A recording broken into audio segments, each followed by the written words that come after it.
As Roman rulers go, no one achieved quite the same level of fame as Gaius Julius Caesar. His life was immortalized by William Shakespeare. His conspirators were assigned to the lowest circle of hell by Dante Alighieri, and he is thought to have been greatly admired by the likes of Alexander Hamilton, among others. You probably know the name Julius Caesar, but can you sort fact from fiction? Keep watching as we test your knowledge and take a look at 6 commonly held myths about Julius Caesar. However, none of them have to do with the salad, which the lesser-known Caesar Cardini created in the 1920s. Number 1. Beware the Ides of March. In the ancient Roman calendar, the months were divided, with the start of the month called the Kalends, followed by the Nones, and then the Ides in the middle of the month. Nowadays, the Ides of March are seen as ominous and a time for bad luck. Most of us have heard the saying, "Beware the Ides of March." But where did it come from? Rather than an actual Roman quote, this phrase comes from Act 1, Scene 2 of William Shakespeare's The Tragedy of Julius Caesar. In this scene, a mysterious soothsayer warns Caesar by cryptically saying, "Beware the Ides of March," essentially telling Caesar to be alert during the middle of the month. The soothsayer is quickly dismissed by Caesar, who states, "He is a dreamer. Let us leave him. Pass." Being a soothsayer in ancient Rome was a viable profession and counted as a class of minor priests. Shakespeare certainly didn't invent the soothsayer's warning, but he definitely took some creative liberties. Several Roman sources refer to a soothsayer who warned Caesar of the timing of his fate. The soothsayer was called Spurina the Etruscan. Etruscans were well known for specializing in reading omens with guts and entrails of sacrificial animals. Some modern historians speculate that soothsayers actually inferred their predictions by closely examining the political situation and gathering information from various contexts to gauge likely outcomes. Based on the growing anti-Caesar sentiment, Spurina would have probably been able to tell something was up. According to the Roman sources, in February of 44 BCE, Caesar sacrificed a bull, and Spurina found that it had no heart, which was a bad omen. After other sacrifices had missing organs, Spurina warned Caesar that his life was in danger for the next 30 days.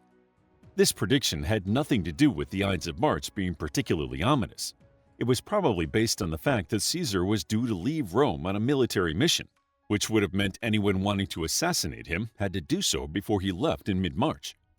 So, although the myth of the Ides of March has some basis in historical fact, it had more to do with political unrest and timing than mystical predictions about the date itself. Number 2. Et tu, Brute? This phrase has become synonymous with absolute betrayal, but it's yet another quote for which we can thank Shakespeare. The character of Caesar mumbles this famous line in Act 3, Scene 1 of the play, as he is stabbed by his most trusted ally, Marcus Junius Brutus. The chances are that Caesar never muttered anything, and instead tried to fight his way out of the ambush. There is some evidence that he even stabbed one of his attackers with a stylus as he tried to flee. Unfortunately for him, the group of 60 to 70 senators had formed a tight perimeter, and he couldn't escape. In addition, the greatest betrayal didn't even come from Marcus Brutus. In fact, Brutus had already fought against Caesar, serving under Pompey during the Battle of Pharsalus. Of the 3 main conspirators, the biggest betrayal was from Decimus Junius Brutus Albinus. Decimus had been loyal to Caesar since he had joined Caesar's forces in his mid-20s, and he had stayed by Caesar's side as a faithful soldier and friend. Decimus remained trustworthy even when the Roman Senate tried to strip Caesar of his power.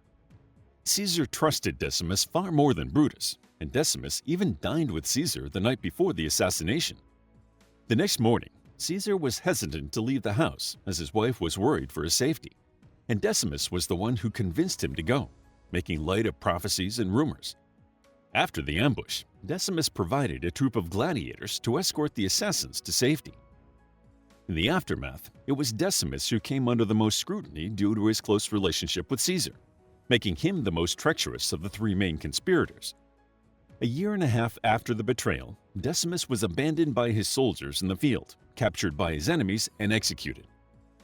Number 3. Caesarean sections take their name from Caesar. This legend stems from the belief that Caesar was born through Caesarean section and that the procedure was named after him because of this. However, there are several reasons why this is not likely to be true. The main reason is that Julius Caesar's mother survived his birth. We know that the procedure, now known as Caesarean section, has been performed by humans since ancient times and resulted in live births and the mother's survival. However, in ancient Rome, it was decreed law that if a pregnant woman died, the baby had to be cut out to ensure proper burial. Thus, at the time, Caesarean sections were typically only reserved for mothers who were dead or certain to die. As Caesar's mother took an active role in his upbringing, it seems unlikely that she would have undergone a Caesarean section. This misnomer may have come from Pliny the Elder, who theorized that Caesar's ancestor, also called Julius Caesar, was cut from his mother's womb, leading people to confuse the two and equate this story to Gaius Julius Caesar. Some historians theorize that Caesar was the one to declare that all women suffering birth complications should have their babies cut out of them, which led to the use of the word Caesarean. However, this royal law, or lex regia, was first instituted by Numa Pompilius, the second king of Rome, who reigned from 715 to 673 BCE.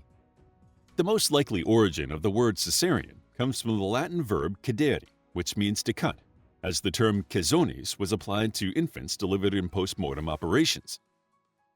Number 4. He was Rome's first emperor. It is a commonly held belief that Caesar was Rome's first emperor. However, this is not actually true. The closest he got was declaring himself dictator for life in 44 BCE.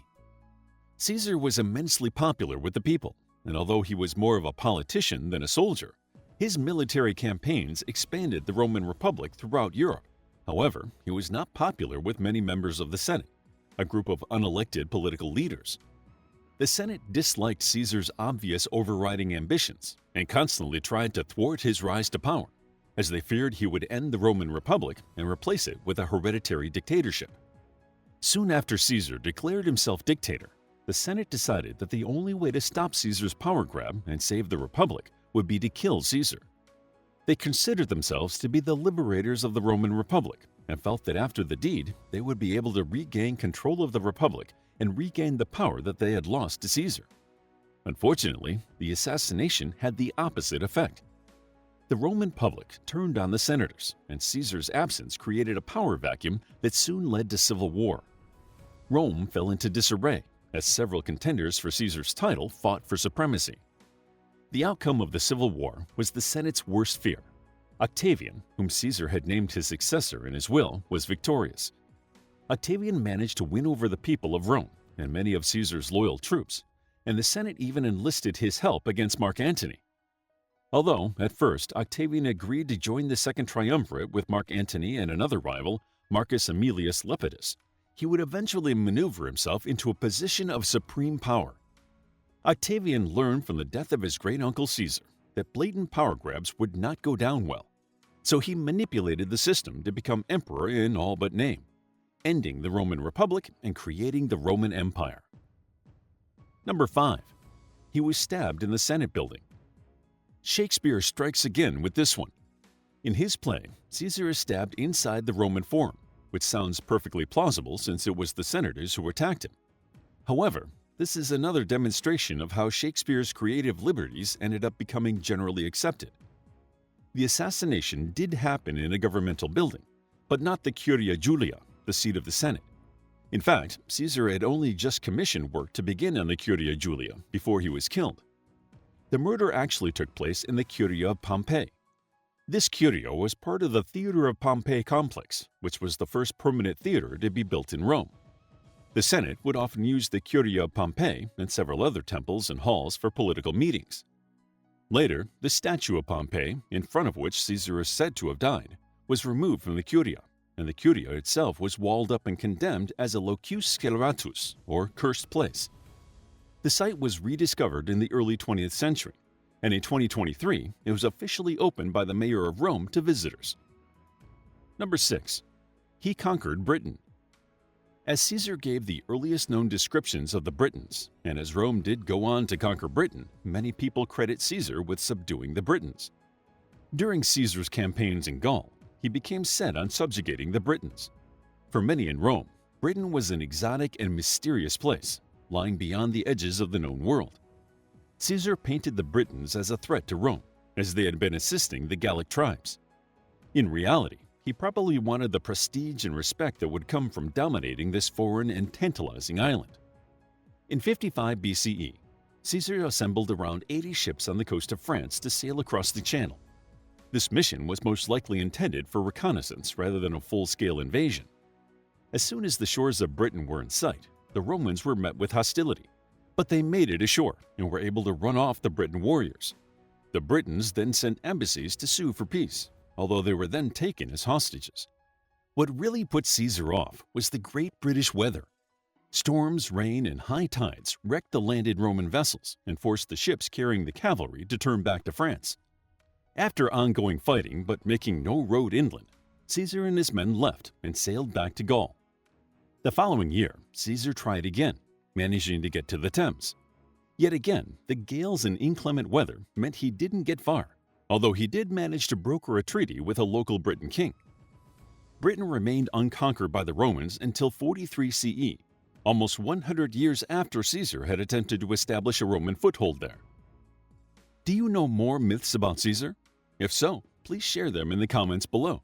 How would you like to get a deeper understanding of history, impress your friends, and predict the future more accurately based on past events? If this sounds like something you might be into, then check out the brand new Captivating History Book Club by clicking the first link in the description. To learn more about Caesar, check out our book, Julius Caesar, a captivating guide to one of the greatest generals in ancient Rome and his role in the fall of the Roman Republic and rise of the Roman Empire. It's available as an ebook, paperback, and audiobook. Also, grab your free Mythology Bundle ebook while it's still available. All links are in the description. If you found the video captivating, please hit the like button and subscribe for more videos like this.